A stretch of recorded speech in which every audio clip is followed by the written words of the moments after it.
dañ ñu gëmloo ne boo jàngee français rek ngay muus. Mais tous ceux qui font la vraie économie du Sénégal, ils ne sont pas passés par le système classique. Et on n'a pas encore développé la validation par les acquis. Absolument. Moi, j'ai un exemple que j'aime beaucoup. Le marché Alizé bi nekk Dakar fii xam ngeen fa. waa ville. bi nekk ville. boo tasoon sa téléphone bi gën a sophistiqué tey. nga jox leen ko ñu defaraatal la ko. mënuñu sax bind seen tur. mais pour man ñooñu foofu ngay ciblé. te li ñuy defuñu ko ci tubaab defuñu ko ci France dañ ko def ci seen xam-xamu bopp. mais yow léegi de par ton système d'apprentissage tu as décidé que ñii ay nullards lañ. parce que dégguñu français dégguñu arabe. yow nga décrété ne ay nullards lañ. c'est comme les mécaniciens. koñ boo dem am nga mécanicien. koñ boo dem am nga tôlier. koñ boo am nga tailleur. Suisse bi ma jógee barka démb dañ koy citer en exemple parce que seen apprentissage moo ëpp doole boo demee université suisse yi bariwuñu fa parce que ñoom du ñu def ay études universitaires. mais apprentissage boobu ñoom dañ ko boole seen statistique officielle Suisse ak Allemagne ñu koy citer en exemple. mais fii kan moo boole ci statistiques yi le mécanicien du quartier. wala le tôlier du quartier. wala le tailleur du quartier. te pourtant le maître mécanicien wala le maître tailleur du quartier. xale yi ñu dàq CM2 yëpp classe gor yi moom moo leen di jël former sans aucune subvention de l'État. et vous voulez que le pays se développe avec quelle intelligence on va se développer? parce que mën nga Molière mën nga Rabelais mën nga Rimbaud yow yaa gën a intelligent yow yaa jiite dëkk bi. bientôt c'est octobre am na ñenn ñoo xam ne sax on va parler de kii bi la ñuy tijji quoi septembre bi am na ñoo xam ne ni genre octobre la ñuy tijji et quand on parle de tijji école. C'est un sujet qu'on aime trop parler l'école, tu vois ce que je veux dire. Et une mentalité boo xam ne day daw si société bi te dafa war a changer muy paa yi dañuy toog fi naan booy xamatuñ dara booy jànguñu booy tubaab bi ñuy làkk genre kenn xamul lan la kenn mun see wax sax langue tubaab mais savoir parler la langue française pour moi ban njëriñ la ñu amal si réew mi est-ce que dafa defar suñuy tali est-ce que dafa defar ay pont est-ce que dafa defar ay genre comment on peut dire kër.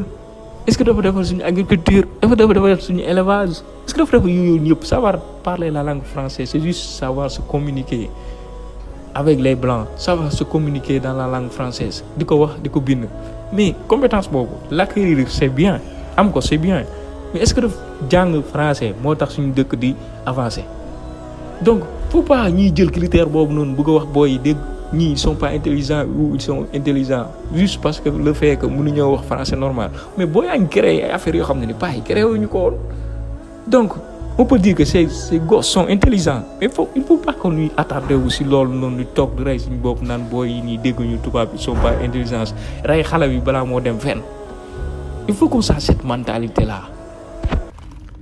pour man si société bi. Les gens les plus limités, moi, les élèves et les étudiants, les apprenants en somme, tu vois, je veux dire, moi, nous sommes limités aussi société. Pourquoi je dis ça? C'est parce que nous, l'une école xamalul xamuñu ko, tu vois, moi, comme la wax fofu non moy école tay t'apprend des réponses.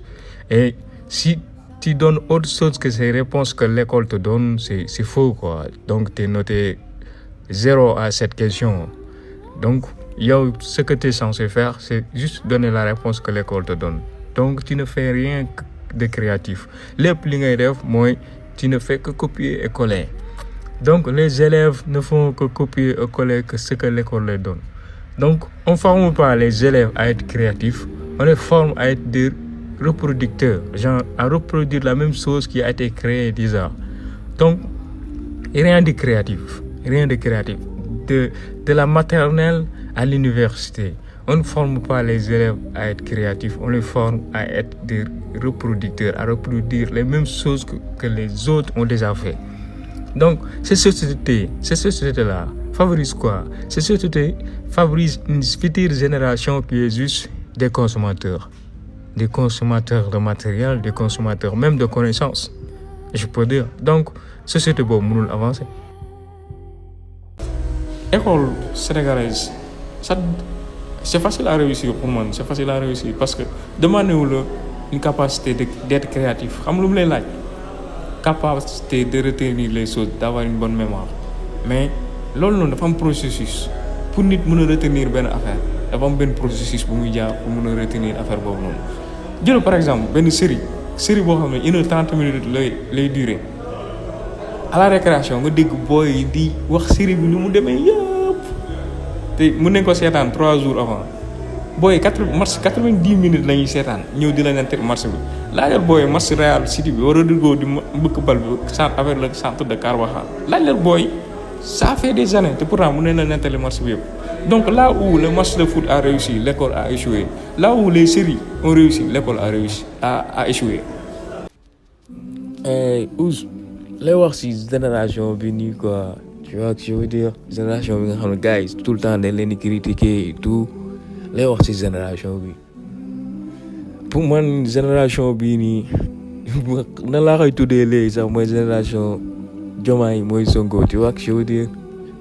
Génération bi nga xam ne ni ñoom ñoo gën a exposé wu ci ay jeux caaxaan génération bi nga xam ne ñoo gën a exposé wu ci ay divertissement à la télévision génération bi nga xam ne ñoo gën a exposé wu ci ay drogue et tout et génération boobu ils ont été aussi grands pour faire loo xam ne ni Sénégal mosuñu ko def génération boobu ñoom ñoo accomplir loo xam ne ni Sénégal kenn mosu ko fay accomplir ñoo fi jël coupe d'Afrique ñoo fi élire président boo xam ne ni kenn mësu ko fay élire tu vois je veux dire et je crois que à chaque fois que je dis nee naa la génération bi dañoo ànd ak benn énergie boo xam ne ni Sénégal le jour où il va l'utiliser positivement Sénégal day dem ba faw day développer ba faw tu vois je veux dire et je crois que il est temps que képp bépp mag bu nekk ci dëkk bi commencer par son expérience essayer de rendre positif cet environnement-là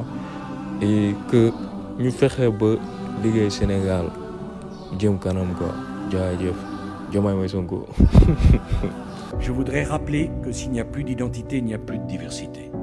Que la diversité est la conséquence de l'identité. Le jour où on a aplati la culture mondiale, le jour où il n'y a plus qu'une langue, qu'une seule culture, qu'un seul pays, où il n'y a plus de nation, voudriez-vous m'indiquer ce que nous aurons à partager? À tous ceux qui croient dans la diversité, et je crois dans la diversité, je veux dire que sans identité, il n'y a plus rien. Nous sommes 65 millions de Français. Il y a 7 milliards d'individus sur la planète, dont 4 milliards qui vivent en Asie. Si on ne comprend pas ça, si on nie cette réalité, alors c'est qu'on n'est pas des humanistes. Parce que les humanistes disent que chaque homme vaut chaque homme, et que chacun veut pour ses enfants le meilleur, et que chacun vaut pour lui-même le meilleur niveau de vie. L'identité n'est pas une fermeture, parce que quand on a une identité, on n'a pas peur de partager. C'est quand on n'a plus rien qu'on ne veut pas partager. Le Sénégal a toujours défendu l'égale dignité des cultures et des civilisations.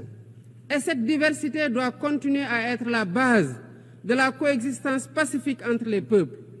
Aucune nation ne devrait imposer aux autres ses pratiques ou ses valeurs comme normes universelles.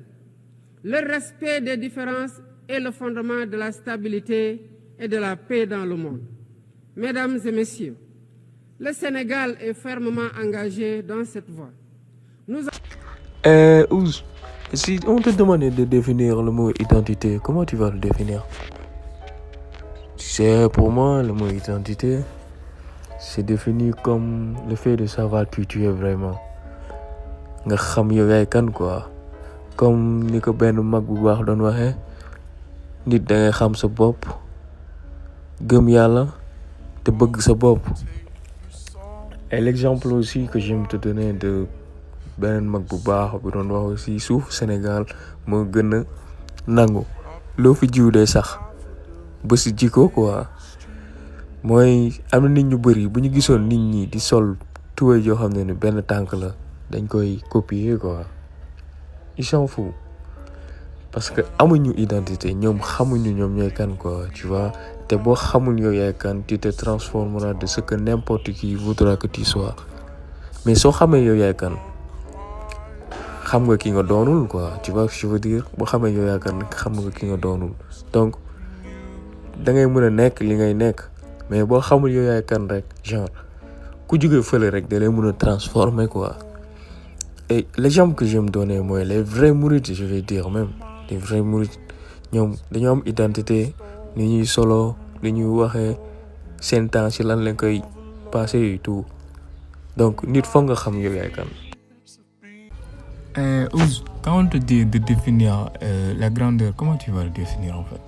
La grandeur pour moi, c'est inspirer les gens autour de toi, faire quelque chose qui va inspirer les gens autour de toi. Par exemple, si je te donnais l'exemple, je vais te dire Sadio Mané. Sadio Mané, par exemple, c'est quelqu'un qui a fait des choses qui ont permis d'inspirer les gens autour de lui dans le domaine de foot, tu vois ce que je veux dire.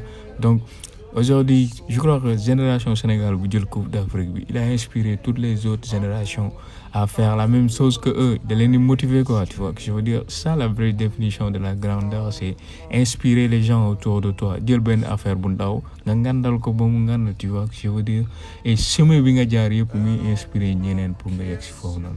Et pour moi, au Sénégal, il y a beaucoup de petites choses yoo xam ne dañ ko war a développer, tu vois que je veux dire. Mais petites choses yooyu noonu dañuy xam un homme qui a de la grandeur. Et donner cette grandeur-là à ces petites choses, à faire une ngandal ko. Et pour moi, l'homme moo mën a développer Sénégal, seulement des personnes qui ont de la grandeur. Et comme c'est le président bi mu ko doon waxee rek, il n'a pas la grandeur de cette jeunesse. Donc mënatul yor Sénégal, quoi, tu vois que je veux dire. Donc Sénégal dafa soxla koo xam ne il a la grandeur de diriger cette jeunesse-là. La grandeur, c'est pas la réussite par l'argent, le matériel, le pouvoir. Je respecte tous ces accès, mais pour moi, c'est des moyens, c'est des chemins. L'objectif, c'est la grandeur. Être à la hauteur des enjeux. Être au rendez-vous des événements. Être à la hauteur de son environnement. C'est-à-dire que des fois, il y a les challenges, il y a les épreuves, il y a ce à quoi on est confronté, et ça nous rend meilleurs. Trouver le moyen dans l'épreuve ou dans la confrontation, le meilleur moyen d'être la meilleure version de soi-même. C'est par là que passe la grandeur. The definition of greatness is to inspire the people next to you. I think that's what greatness is or should be. It's not something that lives and dies with one person. It's how can you inspire a person to then in turn inspire another person that then inspires another person. And that's how you create something that I think lasts forever.